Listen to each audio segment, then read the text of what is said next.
Jesus é o caminho, a verdade e a vida. Ninguém vai ao Pai senão por Ele. Em nome do Pai, do Filho, do Espírito Santo. Amém. Queridos irmãos e irmãs, que a paz de nosso Senhor Jesus Cristo e a fé de nossa Mãe estejam conosco. A palavra de Deus que hoje meditamos são duas passagens que se complementam de maneira extraordinária para nos revelar a nova lógica do reino de Deus. Colossenses capítulo 1, versículos de 21 a 23 e o Evangelho de Lucas capítulo 6, versículos de 1 a 5. São Paulo nos oferece na primeira leitura um panorama dramático e ao mesmo tempo glorioso da condição humana antes e depois de Cristo.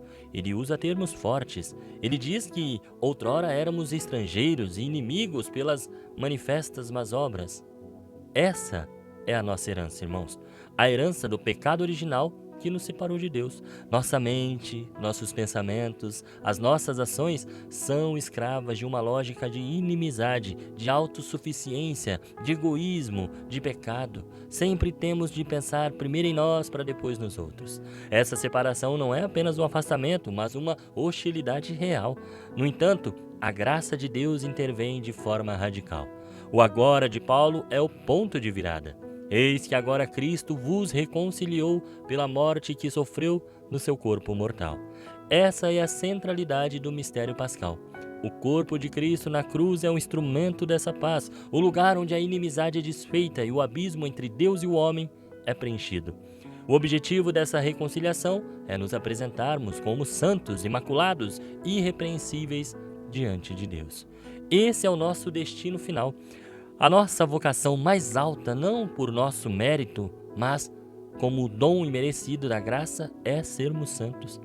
Mas é necessário que permaneçamos inabaláveis e firmes na fé, sem nos afastarmos da esperança que nos dá o Evangelho, que ouvimos e que meditamos todos os dias. Ou seja, irmãos, nós temos que querer participar da plenitude de Deus e querer justamente aquilo que Deus quer. E o que será que é que Deus quer de nós? Bom, vamos ao Evangelho de hoje. A cena é um belo contraste entre a lei e a vida. Os fariseus, com sua mentalidade legalista, estão preocupados com a violação de uma norma externa, o trabalho no sábado.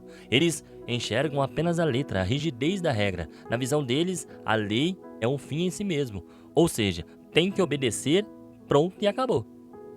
Vejam, Jesus, no entanto, inverte a lógica. Ele não nega a lei, ele não passa por cima da lei, mas a coloca em sua perspectiva correta. A lei existe para servir a vida e não o contrário. Quando Jesus cita o exemplo de Davi em 1 Samuel capítulo 21, é um golpe de mestre. Ele mostra que em situações de extrema necessidade, a vida tem prioridade sobre a rigidez do ritual. Jesus não está abolindo o sábado, mas revelando o seu verdadeiro significado. O sábado é feito para o homem, para o seu descanso e santificação, não para uma jaula de restrições. E a frase de Jesus no final do Evangelho é perfeita. O Filho do Homem é Senhor também do sábado, e é a chave de tudo. Jesus não é apenas o intérprete da lei, mas o seu Senhor. Ele é o cumprimento de todas as leis e profecias. Sua autoridade vem de Deus, não do legalismo humano. Ele é a lei viva. Irmãos, a lógica de Deus sempre prevalece sobre a lógica do mundo. Em Colossenses, na primeira leitura, nós vimos que somos inimigos de mente devido às nossas más obras. Em Lucas, a inimizade dos fariseus é com a vida, com o humano. Eles se colocam como inimigos de Cristo e de sua autoridade. A nova aliança em Cristo não é apenas uma reforma, mas uma nova lógica onde o amor, a misericórdia e a vida se sobrepõem à rigidez da lei. A lei, sem a caridade, sem o amor, torna-se uma ferramenta de condenação. São Paulo, em Romanos 13:10, nos diz: o amor não faz mal nenhum contra o próximo. Portanto, o amor é o cumprimento perfeito da lei.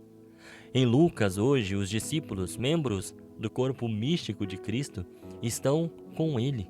Estão na presença dele, o Senhor do sábado. Ou seja, a nova ordem não está escrita em pedras, mas na pessoa de Jesus, em seu corpo, a igreja. Paulo nos afirma hoje em Colossenses que a reconciliação se dá em seu corpo de carne. É nele que somos nutridos, irmãos, na Eucaristia, o nosso pão da proposição. É nela que o verdadeiro culto de Deus é celebrado, não em um culto de ritos vazios, de emoções à flor da pele, arrepios e lágrimas trazidas por luzes e som alto, não, mas em um culto de espírito e verdade, um culto propiciatório, um ritual perfeito e eterno a Deus, onde o verdadeiro Cordeiro é imolado, nos faz participantes de sua adoração. A santificação, mencionada em Colossenses, a fim de vos apresentar santos, sem mancha e irrepreensíveis, é a nossa libertação da escravidão, do pecado, do legalismo, por Cristo, por conta do que Ele fez no Calvário e permanece fazendo em toda a Santa Missa. Irmãos, não estamos matando Cristo novamente no sacrifício da missa. É o mesmo sacrifício que Ele fez no Calvário. Os fariseus buscavam a observância da lei exterior e hoje muitos buscam sentimentalismo em shows, em pirotecnia. Jesus se oferece pela comunhão consigo no silêncio, na adoração contemplativa, no tilintar dos sinos na hora da consagração, no sacrifício perfeito e sem manchas. O nosso verdadeiro sábado é o encontro com Cristo, o verdadeiro alimento para o nosso corpo e alma. Que não se encontrem em rituais vazios, ou em luzes, shows, palavras motivacionais, mas na comunhão com Ele, fraterna. Se isso não te motiva, nada mais vai te motivar. O Salmo 14 já nos diz: Senhor, quem habitará em teu santuário? Aquele que vive sem mancha e pratica a justiça. Como nos diz como nos diz a epístola de Gálatas, foi para a liberdade que Cristo os libertou. Permanecei, pois, firmes, e não vos submetais de novo ao jugo da escravidão. A reconciliação em Cristo nos liberta do peso de uma vida vazia, sem sentido, e nos leva a um novo modo de ser e agir. É uma vida enraizada na fé, alimentada pela esperança e vivida na caridade. É o caminho para a verdadeira santidade, para sermos sem mancha e irrepreensíveis diante de Deus.